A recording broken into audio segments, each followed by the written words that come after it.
दिनांक 2/11/2025 को कमलेश भाई बोरीचा को निजी सूचना मिली कि जामनगर से एक बोलेरो पिकअप 6 गायों को वध के लिए माड़िया ले जा रही है।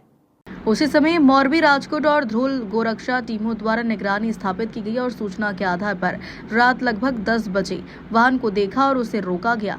जनरक्षा ने 112 पर कॉल करके पुलिस कर्मचारियों को सूचित किया।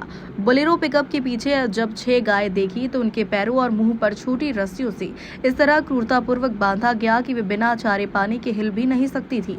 इसके बाद भादरा पुलिस चौकी ने सभी आरोपियों को जान से मारते हुए कानूनी कार्रवाई की है और गौवंश को राजकोट महाजन पंजरापोल में सुरक्षित रखा गया।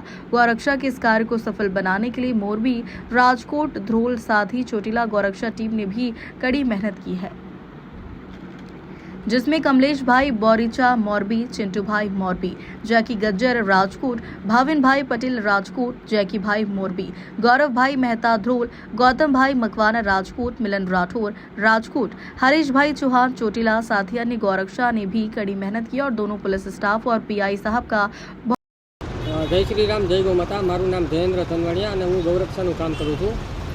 મોરબી ટીમ, રાજકોટ ટીમ અને ધ્રોલ ટીમને ખાનગી રાહે માહિતી મળેલી હતી કે જામનગરથી એક બોલેરો પિકઅપની અંદર ગૌવંશને કતલના ઈરાદે બાંધીને લઈ જવાના છે। ત્યારબાદ અમારે મોરબી, રાજકોટ અને ધ્રોલની ટીમે વોચ ગોઠવી અને ભાદરા પાટિયા પાસેથી બોલેરો પિકઅપ જે માહિતી મુજબની હતી તેને પકડેલ છે।